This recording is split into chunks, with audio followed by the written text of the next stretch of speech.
Second treaty of Paris. November 20, 1815 நெப்போலியனின் Waterloo தோல்விக்கு பிறகு பிரான்சுக்கும் அதனை வெற்றி கொண்ட பிரிட்டன், ஆஸ்திரியா, பிரஷ்யா மற்றும் ரஷ்யா ஆகிய நாடுகளுக்கும் இடையே இரண்டாம் பாரிஸ் உடன்படிக்கை கையெழுத்தானது.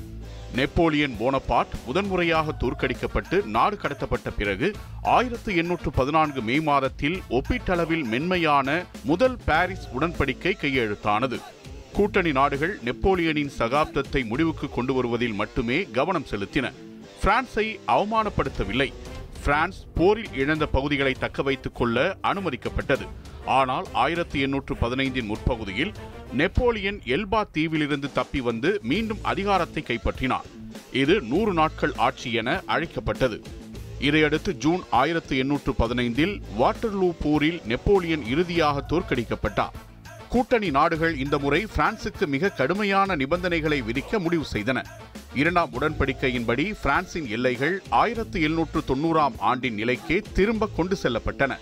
அதாவது முதல் ஒப்பந்தத்தில் பிரான்ஸ் தக்க வைத்துக் கொள்ள அனுமதிக்கப்பட்ட பிரதேசங்களையும் மேலும் சில பகுதிகளையும் பிரான்ஸ் இழக்க நேரிட்டது. பிரான்ஸ் அதன் எதிரி நாடுகளுக்கு பெரும் தொகையை போர் இழப்பீடாக செலுத்த வேண்டும் என்று நிபந்தனை விதிக்கப்பட்டது.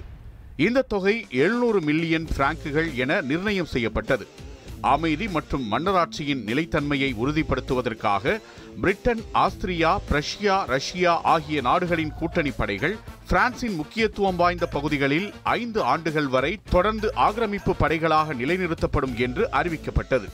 இந்த செலவுகளையும் பிரான்சே ஏற்க வேண்டும் என்று நிபந்தனை விதிக்கப்பட்டது. படைகளை நிலைநிறுத்தும் கால அளவு பின்னர் 3 ஆண்டுகளாக குறைக்கப்பட்டது. இந்த ஒப்பந்தம் நெப்போலியனின் சகாப்தத்தை முடிவுக்கு கொண்டு வந்ததுடன் பிரான்சின் மீது கடுமையான நிபந்தனைகளை விதித்து ஐரோப்பாவில் நீண்டகால அமைதியை உறுதிப்படுத்தியது. இது 1815 வியன்னா காங்கிரஸால் உருவாக்கப்பட்ட ஐரோப்பிய அதிகார சமநிலையை மேலும் உறுதிப்படுத்தியது.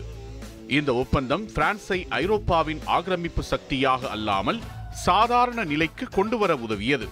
பிரிட்டன், ஆஸ்திரியா, பிரஷ்யா, ரஷ்யா ஆகிய நாடுகள் பிரான்சுடன் தனித்தனியாக பேச்சுவார்த்தை நடத்தியிருந்தாலும் இந்த 4 நாடுகளும் கையெழுத்திட்ட ஒப்பந்தங்கள் ஒட்டுமொத்தமாக இரண்டாம் பாரிஸ் உடன்படிக்கை என்ற பெயரில் வரலாற்றில் இடம்பெற்றன.